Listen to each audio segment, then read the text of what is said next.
So hello mga people, another day, another video lesson na naman po for effective communication. At wag na nga natin pahabain pa ang intro, let's begin with our topic today. So here is our warm-up activity and the situation is, you want to tell someone that you'll be absent tomorrow. So how would you say it to your best friend, your teacher, your parent, and your class group chat?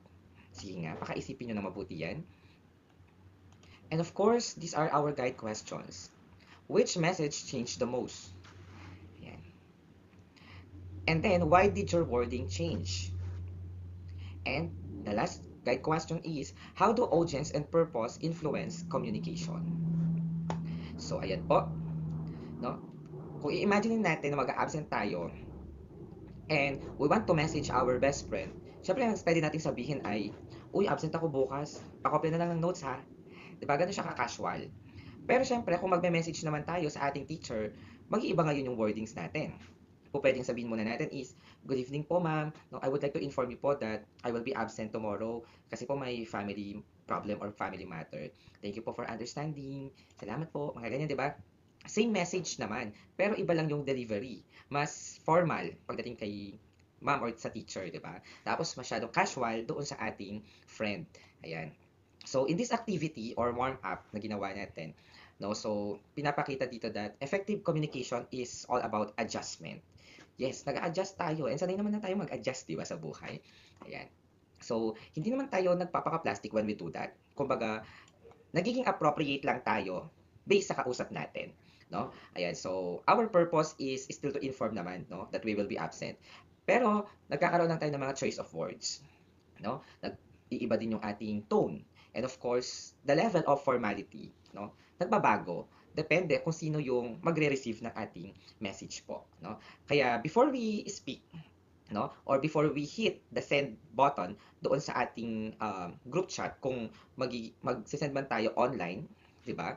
Ayan, kung written naman din siya, before we finalize yung draft ng ating letter, we always ask ourselves dapat, no? Sino ba yung kausap natin? Sino ba yung tatanggap nung mensahe, no? Kumbaga, we have to read the room first, no? Ayan, before tayo magsalita.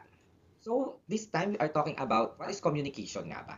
Communication could be personal and it could also be interpersonal. No, ayan, intrapersonal or interpersonal.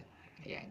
Pag kasi personal, sa mga nakaraan nating mga videos na sabi na natin that it is how we express our thoughts, our feelings, and ideas to ourselves and others in everyday interactions. And then pag sinabi naman natin interpersonal, no? So it is the exchange of messages between two or more people, shaped by context, relationship, and purpose. So ayun po siya, no? So hindi na natin 'to kailangang elaborate ng sobra, no? Ayan. So basta alam natin that interpersonal or personal communication focus on us, no? Focus on you, focus on ourselves. Yun lang, no? Ayan. So it could include writing on our journal after the stressful exam, mga ganyan, no? Posting heartfelt captions sa ating mga social media, no? Telling someone our biggest life lessons, ganyan, no? So, it's our way of saying na this is me, ganyan, di ba? This is I, no? And this is how I feel. Parang ganun yung interpersonal communication. Meanwhile, kapag sabi natin interpersonal communication, no? So, it includes conversations with our classmates, interviews, ganyan, no? Group discussions, pwede rin yung mga emails, ganyan, no? O kahit nga yung mga simple text messages at saka mga chatting na ginagawa natin. Kasama sila sa interpersonal communication. Kaya for example, di ba, we want to convince our group mates. Tapos, gusto natin i-divide yung trabaho fairly, di ba? Ayan, distribution or division of labor, di ba? We want to ask our teachers for clarification. We want to chat our parents about our day. O kaya kung malilate tayo na uwi, mga ganyan, no? Sa lahat ng yun po, mga interpersonal, as long as meron tayong kausap na ibang tao, no? Ayan. So, kung baga, araw-araw natin nagagamit itong dalawa na to. No, we communicate with ourselves to reflect, and we communicate with other people, di ba? To connect, ayan, to collaborate, and to survive our group activities or projects. Walang nakakatakas sa mga ganito. Hindi po pwedeng buong araw, ano lang lahat, ang intrapersonal. Hindi rin naman buong araw, puro interpersonal ang ating nagagawa na conversation. What else? Ayan. we have to know again our audience and purpose. Doon na pag-aralan na natin ito sa mga nakaraang video. So before we proceed to the main gist of this lesson, napakahalaga na itakal natin ulit ang mga ito, no? Ayan. So effective communication starts with understanding who you are speaking to and why. Also ask yourself the right questions before you communicate. Your answers will shape your message, tone, and delivery. Ayan. Ito yung mga kailangan natin itanong. Who am I talking to? What language should I use? How formal should I be? At saka, what is my purpose? So, ayun po. No? Kumbaga sa internet, may rule na think before you click. Dito rin naman, meron din naman tayong think before we speak. Ayan. No? Kasi these questions, yung binanggit natin kanina, yung who am I talking to? What language should I use? How formal should I be? What is my purpose? Nakakatulong choose the right tone and the right words, no? Ayan, nagagamitin natin. Kasi let's be honest, hindi mo naman kakausapin yung principal mo the same way you talk to your best friend or tropa, 'di ba? May iba't ibang communication mode tayo. Depende sa kausap natin and sa relasyon natin dun sa kausap natin, no? And at the same time, you also need to know your purpose, no? Ano ba yung purpose mo? You are informing ba? You are requesting ba? You are apologizing ba? Ganun, no? Ayan, gusto mo bang mag-persuade or mag-convince? Kasama po lahat ng yon. So, our purpose determines anong details ngayon yung i-include natin sa ating message, no? Kasi for example, if your goal is to ask for an extension, no? Hindi mo sasabihin na late ako, 'di ba? You always explain your reason respectfully and clearly, no? Sasabihin mo, late ka dahil ganito, dahil ganyan. It doesn't end doon sa late ako, 'di ba? O minsan pa nga, hindi ka nag-explain, but you say sorry, no? Ayan, may mga ano lang po kasi sa ano nagka-aberya po sa daan, bigla pong naflatan ng gulong, yung aming sinakyan. 'Di ba? We reason out. Ayun siya, no? So, great communicators, no, don't just think what they want to say. They also think why they are saying those words. This time, we are going to talk the elements of a well-structured communication. Ito yung mga nami-mislook kasi madalas kasi minsan bara-bara, di ba? Salita lang ng salita. Ayan, just to look na parang superior, just to look um, well-known, just to look na parang well-versed, mga ganyan, no? Pero hindi kasi ganun lagi ang communication, 'di ba? Hindi siya doon nasusukat kung gaano kadami ang nasasabi mo. Minsan kasi ang dami mong nasasabi pero puro ampaw, no? Parang napakababaw, no? Ayan. So every effective message should have a clear structure to ensure your audience understands your intent, follows your ideas, and receives a meaningful takeaway. Nagkakaalaman pa nga talaga, 'di ba? Kung gaano ka kagaling mag-organize ng iyong mga sinasabi in writing. Kasi syempre, orally, marami kang thoughts, pero minsan ang flip-flop, ang sabog-sabog, 'di ba? Ayan. Pero in writing, doon mo makikita na, okay, magulo talaga siyang magsalita, no? Kasi patalo yung mga arguments niya, yung mga topics niya, ang bilis niya mag-shift ng mga, di ba nag-usap na tayo, right? On the previous video about the communication strategies, the topic shifts, the topic control, ayan. So of course, lahat naman ng communication has introduction, has the body, and has the conclusion. Ayan. So we introduce the topic or purpose clearly. On the body, we present our main ideas, the details, the examples, the evidences, no? And then sa conclusion, we summarize ano na pag-usapan natin. And as much as possible, we provide a call to action or a solution. We do not end the conversation hanging, no, or blurred. Walang patutunguhan. Ayan. No, so ayan, nasabi nga natin, it has the beginning, it has the middle, it has the ending, no? So napakalaga na we know how to organize or structure our conversation, our messages, no? Ayan. We begin always with the introduction by setting our topic or purpose. Tapos tsaka pa lang tayo mag-explain, magpapaliwanag, mag-elaborate, no? Ayan. Kasi pag may structure yung message natin, mas madali siyang maintindihan ng kausap natin, di ba? Mas madali siyang sundan. Imagine kung we are giving an excuse for our na-miss na klase, di ba? Kung immediately mag-jump tayo from one idea to another without explaining ano ba yung nangyari, bakit na-miss natin yon, 'di ba? Mako-confuse yung mga listeners natin. But if we start by stating our purpose, we explain our reason, we end by thanking our teacher for understanding us, bakit tayo nag-absent, 'di ba? So our message becomes clear, no? And organized siyang pakinggan. Hindi naman kailangan sobrang haba ng message natin. Ang kailangan lang maayos para hindi tayo nalilito. Walang misinterpretation, walang miscommunication na magaganap. So that is the essence of a well-structured communication. Magulo na yung mundo, kung magulo pa tayong mag-usap, ano na lang, di ba? Paano na tayo mag-structure ng message natin when reporting observations? Of course, we need to identify what happened, who was involved, when and where, evidence and detail. Ayan. Kumbaga, sa mga incident report, ayan, no? Ayan. So what happened, we describe the situation in precise term. Nilinaw dyan, precise. Hindi pwedeng hula-hula lang, imagination lang. It should be precise. Hindi pwedeng puro estimate lang. No? Focus on the actual event, avoid assumptions, no? Or personal interpretations. Yes, madaming nasasaktan kasi nag-a-assume lang, 'di ba? Kasi hindi nila tinitingnan yung exact, yung real, and yung precise na situation. Ayan. Nahuhulog agad sila sa mga mixed signals ng iba.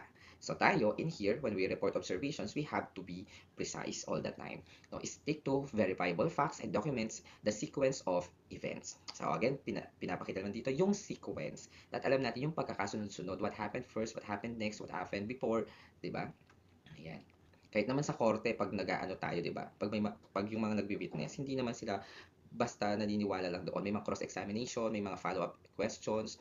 Kasi pinagtutugma-tugma nila kung magiging consistent nga ba yung kanyang mga testimonies. So, who were involved, identify all the individuals and groups. Huwag kang mag-isolate, no? Ayan. Sino yung mga parties na nandoon during the event. Note their roles, ano mang ginawa nila, their relationship to the situation. Avoid assumptions about intent kasi may mga gate crashers, di ba? Na mga pumupunta. Merong mga nandun pero wala naman palang ambag talaga, di ba? Nakiusyoso lang. So, dapat identified natin yung mga tao with their roles. Yan, record the exact date, no? And the location of the observed event. Establish a reliable timeline and allows others to understand the full scope of the situation. Ayan. Di ba nga, pag sa korte, tinatanong, o gaano kakalayo, ano yung distansya mo doon sa pinangyarihan ng event. Kasi pagbabasihan nila yon kasi how come na na-report mo, tapos milya-milya pala yung layo mo, di ba? Ayan, so nakikita doon, udi sa bibig ang isda. Diba? Support your observations with concrete evidence. Napakahalaga po ng mga evidence. No? Yan, such documents, photographs, witness statements, or data. No? Always cite our sources also, clearly. No? Hindi po pwedeng, sabi po kasi niya, sabi daw, hindi pwedeng mga ganon. Hindi pwedeng mga hearsays. No? Ayan, hindi pwedeng mga, ano lang, ginawa yung mga evidence natin. They should exist, no? Hindi po pwedeng mga tinagpi-tagpi lang para lamang maano natin yung isang nasasakdal. Same also when we are reporting observations, yung mga evidence natin should be there, kaya nga sila evidence. Diba? They should be concrete. Hindi sila po pwedeng, ano lang, imagination lang. Sa palagay ko kasi ganito eh. Hindi pwedeng sa palagay lang lahat ng nangyayari. No? Ayan.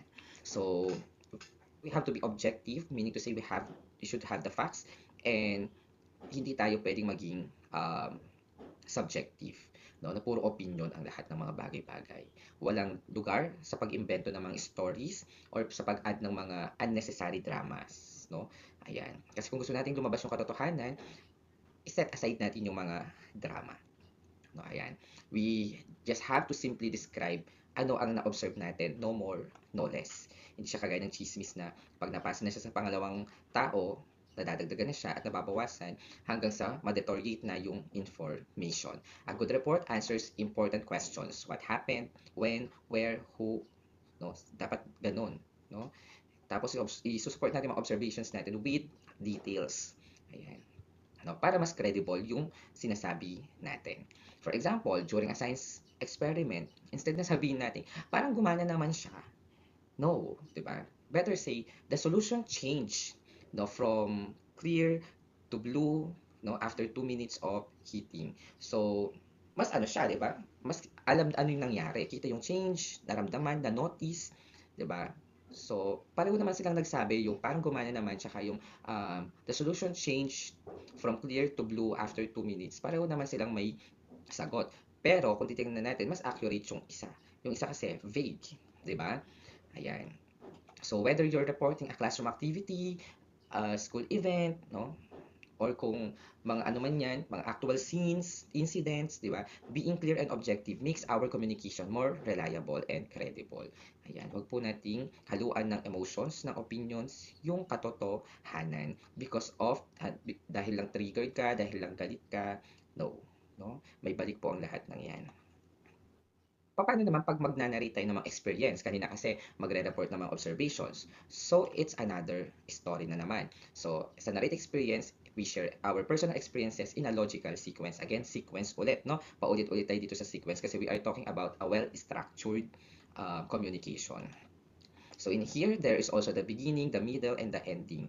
And sa dulo, nandoon po yung lesson learned or reflection po, no? Doon sa um, nangyari or experience na ano tayo sangkot, di ba? So we all know that narration is all about sharing our experiences, no? Pero kahit nagkukwento tayo, it has to be in logical order. Kasi a good narrative, no, knows how to begin, how to introduce the event, no, um, the middle part, no, ayan, when to explain further, how to end, no, and how to share the outcome o yung tinatawag nating lesson learned. Hindi lang siya simpleng kwentuhan, no? Dapat organize yung storytelling natin when we narrate the experience. For example, if you are talking about your first day sa senior high school, don't just simply say, masaya naman. Kasi walang kwenta, di ba? Parang sabing masaya, di ba? Instead, describe mo na lang kung ninervous ka ba, 'di ba? Ano ba yung nangyari during the orientation, 'di ba? Ano yung um, paano yung encounter mo sa mga classmates mo, saan mo sila nakita, ayan, 'di ba? And what you learned from that experience. So napakahalaga, no? Ayan, na magawa natin yung mga bagay-bagay na iyon when we are narrating experiences natin. Kasi people enjoy stories na easy to follow because na-imagine nila sa sarili nila, no, yung mismong situation. Bonus points na lang kung makarelate sila doon sa kwento mo. Pero kung hindi, kung hindi mo sa makarelate, at least na-imagine nila ano yung nangyari. Kakapag-iwan ka ng mga vivid mental pictures sa mga isip nila. Ayun ang importante pag nagnanarrate tayo ng mga experiences. Paano naman tayo mag-articulate ng mga opinions? Ayan. Kasi syempre, hindi naman natin maiwasang maglagay ng mga opinions or mag-share ng mga opinions, and sharing opinion is also one form of communication. Pero again, when we articulate opinions, mahalaga, it has to be clear, no? Ayan, state our position clearly and directly. And at the same time, isusupport pa rin natin sila ng mga reasons, no? We need to back up with opinion, and ayun, kailangan logical pa rin siya and well-structured yung mga reasons natin. Hindi mga mga fallacies ang ginagamit natin, no? Napakahalaga pa rin that we provide evidence, kahit opinions na yan, no? So this time, hindi siya parang opinion support mo na, evidence support mo siya ng opinion. It has to be your opinion supported by evidence, no? Kasi in that sense, ma-strengthen yung ating argument by providing concrete examples, facts, or data, no? Ayan. And of course, we all deserve a respectful conclusion, no? Lalo pag mga debate. Hindi tayo nagkakapare-pareho ng opinion, but what matters is at the end, 'di ba? Ayan. Show pa rin tayo ng respect, no? Ayan, so that we can gain the respect of other people too, no? And our argument respectfully and gracefully, and we acknowledge others' perspective. Oh, hindi natin kailangang i-insist ano yung ating ideas, pero ayan, wala namang mali din kung sabihin natin yung ating mga personal na thoughts, 'di ba? Ayan, at kung hindi nagkakatugma talaga yung mga thoughts natin, edi mag-consensus tayo, edi accept natin na lahat ng tao, iba-iba tayo ng pananaw. Wala namang kailangang manalo sa atin sa mga arguments, no? Ayan. As long as you already express your opinions, okay na yun. They take it or not, nasa kanila na yun. Eh tayo, doon sa mga nakuha nila, kung ayaw din natin silang i-take, i-respect na lang natin yun. 'Di ba? Sabi nga naman lawyer, with this, I rest my case. Mga ganon, 'di ba? So, when we express our opinion, doesn't mean we have to say lahat ng mga pumapasok sa utak natin. We also need to organize them. We also need to select which is which lang. Kasi a strong opinion is supported by reasons. Ayan, kung wala ka namang mabibigay na backup or support, better not say it. Mapapahiya ka lang talaga sa kausap mo. 'Di ba? Ayan.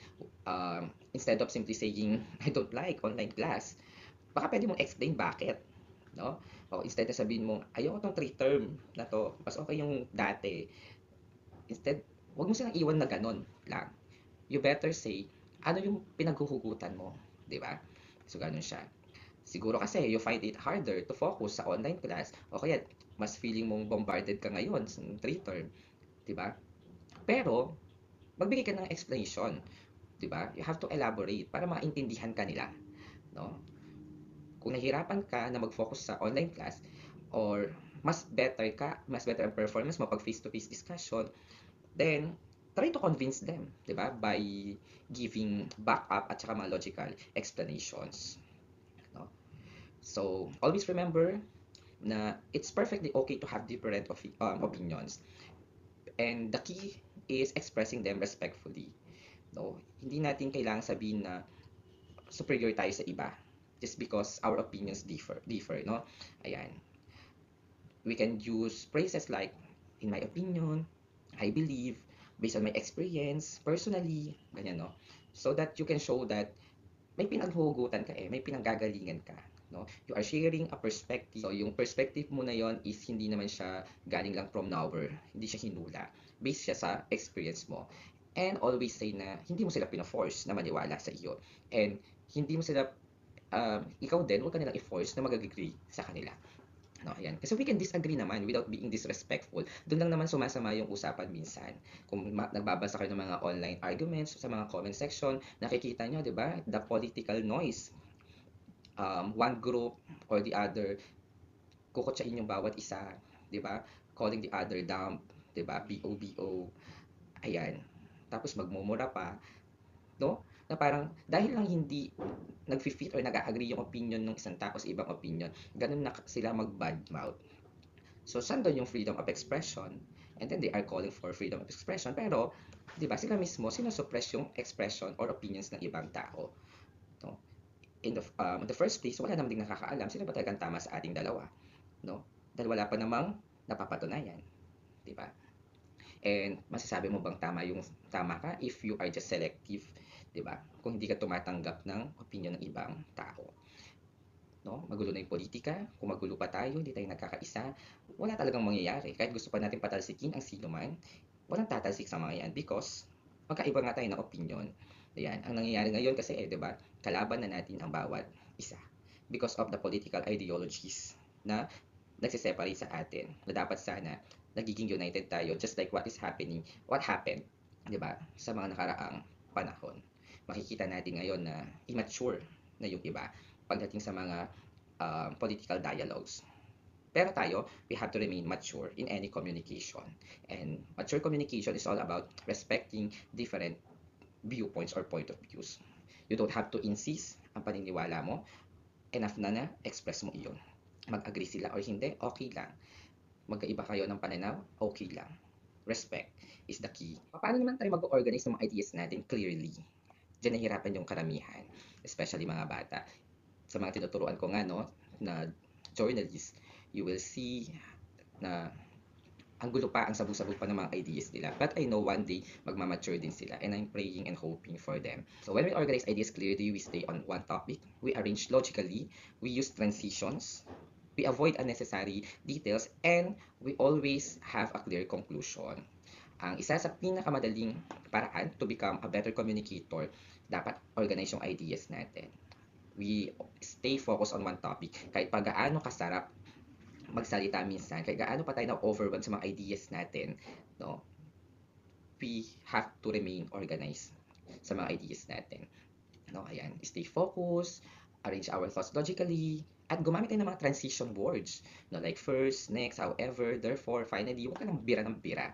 Kasi these transition words, sila yung tatahi sa mga sinasabi natin, no? Ayan. And avoid natin yung mga nagdadagdag ng mga unnecessary details na pwedeng mag-confuse sa ating mga audience. No? Think of it as creating a roadmap for your listeners or readers. Ayan. Pag sinabing roadmap, hindi dapat siya nakakaligaw. So, dapat nakakarating kayo doon sa patutunguhan ninyo. No? Ayan. For example, imagine mo sa sarili mo, nag-explain ka how to cook instant noodles. Pag bigla mo randomly nasabi na lagyan ng seasoning, ay wait, pakuluan muna pala yung tubig. Tapos bumili pala ako kahapon, medyo magulo, di ba? Parang, ano ba talaga? Hindi ka masundan ngayon ng mga nakikinig sa'yo. Ayan. Pero kung sinabi mo, first, boil muna natin yung water. Then next, add natin yung noodles. Di ba? Then mix natin yung seasonings. O, tapos na. The last part is serve, di ba? So everything becomes clear. Easy to follow ang lahat, no? Organize our ideas, no? So that we can make communication smoother, no? We can make it more effective, and we can make it less stressful sa lahat ng involved doon sa conversation na iyon. Huwag na natin pahirapan yung mga sarili natin, di ba? Ano ba yung mga common mistakes na kailangan natin i-avoid sa mga communication para manatili tayong organized or well-structured? Ayan. So, syempre, dapat iwasan natin disorganize yung ideas natin. Next, iwasan natin mga irrelevant na details. Kung ano na yung usapan, yun lang.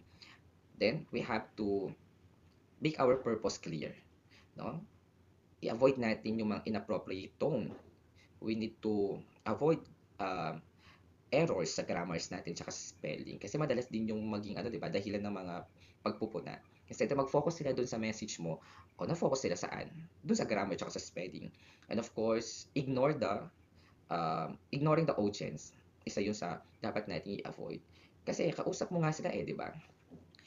Kaya nga pinag-uusapan natin ng paulit-ulit yung know our audience, know our purpose. So, paano sila i-ignore? And tayo, kung we really want to be a good communicator, we really have to understand our audience first. And hindi pwedeng tayo lagi yung iniintindi. Tayo rin naman dapat umintindi rin. Kaya sabi, di ba, in communication, the key element is adjustment. Even the best ideas can lose their impact kung ang communication natin is poor. Di ba? Ayan. Common mistakes yung mga nakalagay din ng mga common mistakes. Ayan, as much as possible, kung di man lahat, may na-avoid tayo lagi. Ano, ayan. Kasi pag nangyari yon, our message can become confusing. Di ba? Misunderstood tayo. Yan. For example, imagine natin, magsusulat tayo ng email sa ating teacher and starts with hi po. Then suddenly, nag-jump ka into 3 unrelated topics. Tapos, di ba, gumamit ka bigla ng shortcuts like yung you lang, instead na YOU, di ba? Tapos, bigla kang nag-ends without clearly stating your request. Hindi ba parang nakakalito na parang ano talaga pinag-uusapan natin? Bakit nag-hypo ka? Tapos, bakit may mga gantong messages ka? Di ba? Tapos, ba't ganyan ka mag-message sa akin? Di ba? So, baka maisip pa ng teacher na tropa-tropa ba tingin sa akin nito? Ganon, no? Ayan. So, before sending natin mga message natin, before natin sila sabihin, kung oral man yan, i-finalize muna natin sila, no? Ayan. Magkaroon tayo ng quick self-check-up. No? Klaro ba yung message ko? Organized ba sila? Appropriate ba siya sa kausap ko? No? Bigyan mo sarili mo kahit mga 1 minute lang. Reviewin mo yung mga message mo. No? So that, masave mo yung sarili mo sa mga unnecessary misunderstandings ahead. No? Hindi naman kailangan magmadali lagi sa buhay. Ayan. Take it slow. Sabi nga, di ba? Ayan. So the message becomes confusing or ineffective kapag hindi natin in-avoid yung mga bagay-bagay na. Ayan. Baka sabihin na, gulo mo kausap. And baka totoo nga. Yung mga real-life communication tasks wherein pwede nating ma-apply itong pagkakaroon ng well-structured communication.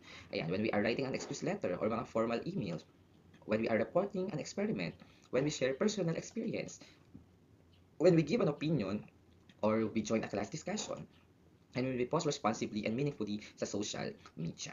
No? Ayan, so yung mga tasks na yan, or these communication skills na yan, no? Hindi na sila pang classroom activities. No? Sila yung mga nasabi nating life skills, no, that we use almost every day. So, kung magsusulat man tayo, magre-report man tayo, mag-share ng mga experience natin, mag-send ng email, magbibigay ng opinion, or magpo-post sa social media, wala namang nagbago. Ang principle is still the same. The same principle apply. No? Know our audience, organize our ideas, and communicate with purpose. No? Isipin mo na lang kung sa social media, before posting, lagi mong tanungin sarili mo, would I be okay if my teacher, parents, or future employer saw this? No? Ayan. O kaya naman, kung yung online post mo ba, positive ba sila? No? Ayan. That's why we have to be responsible in posting. We have to be respectful pag nagko-comment tayo. And we have to be a clear messaging. No? Ayan. Lahat ng yon, they are important element. No? At kailangan natin sila pag-isipan ng mabuti before doing so. Kasi communication doesn't stop when class ends. It continues every time we speak, every time we write, every time we click a pause. No? Every time we chat sa ating mga group chat. Ayan po. So, napakahalaga na maging mindful tayo lagi at all times. Ano mang key takeaways natin? Una, know your audience. Next is be clear and organized, na lagi nang sinasabi kanina pa. And of course, use the right tone. Ayan. Always remember po natin yung mga bagay na ito, no? Ayan. Kasi simple lang silang tignan, pero they can save us. Ayan. Kasi tandaan po natin, ang communication is not just about using deep English. It's not only about sounding super intellectual.